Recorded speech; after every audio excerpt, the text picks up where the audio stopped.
ஆத்ம வணக்கம். ஆத்மபிதா சுவாமி சிவானந்த பரமஹம்சர் அவர்கள் அருளிய ஜீவசக்தியாயிருக்கின்ற வாயுவாகும் தேகம். நீர் இதுதான் சரீரம் என்று தொட்டு காண்பித்து சொல்லுகிறீர்.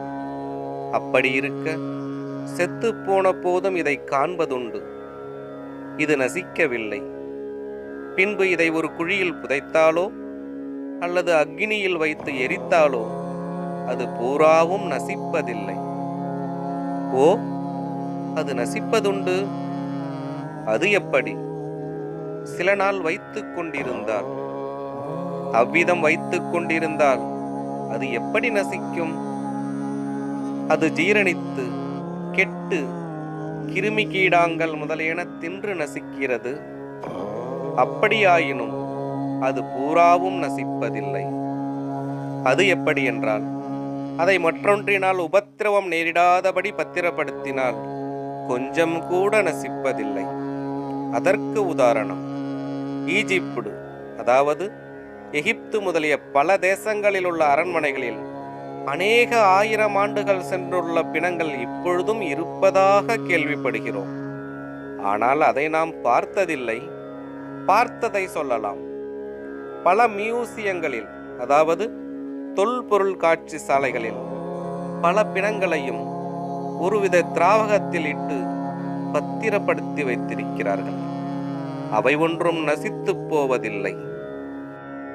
ஆனால் அவற்றை எல்லோரும் பார்த்திருப்பார்கள் என்றும் நினைப்பதற்கில்லை. உலகில் யாவரும் பார்த்து கொண்டிருக்கும் உதாரணத்தை சொல்லலாம்.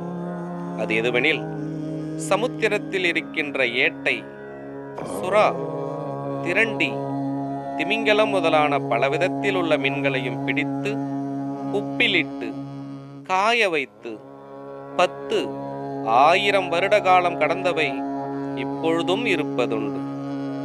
இதை நாம் இப்பொழுதும் காண்கின்றோம். இப்படியே இதையும் பத்திரப்படுத்தினால் நசிக்குமோ? நசிக்காது. ஏனில் அது நசிக்கிறது எப்படி என்றால், மேற்சொல்லிய மீன்களாகிய பிணத்தை மனிதரென்று அபிமானித்து வருகிற புழுக்கள் தின்று தீர்ப்பது போல் அந்த பிணத்தினுடைய தோல், சதைகள் முதலியவற்றை கிருமி கீடாங்கள் முதலியன, அதாவது புழு பூச்சிகள் தின்பதல்லாமல் பூராவும் தின்பதற்கு முடிவதில்லை. இவ்விதமல்லாமல் அது பூராவும் நசிப்பதில்லை. அது எப்படியெனில், ஒருவன் செத்தால் பிணமாகிறான். அந்த பிணத்தை ஒரு குழியில் புதைத்துவிட்டு 10-100 வருடம் சென்ற பிறகு அந்த இடத்தில் தோண்டி பார்த்தால் என்ன உண்டாயிருக்கிறது? எலும்பு, தலையோடு முதலானவை காணப்படுகின்றன. அது எப்படி? நசித்து போனால் காண்பதற்கு முடியுமா? முடிவதில்லை. ஜீவசக்தியாயிருக்கின்ற வாயுவாகும் தேகம் தொடரும். ஆத்ம வணக்கம்.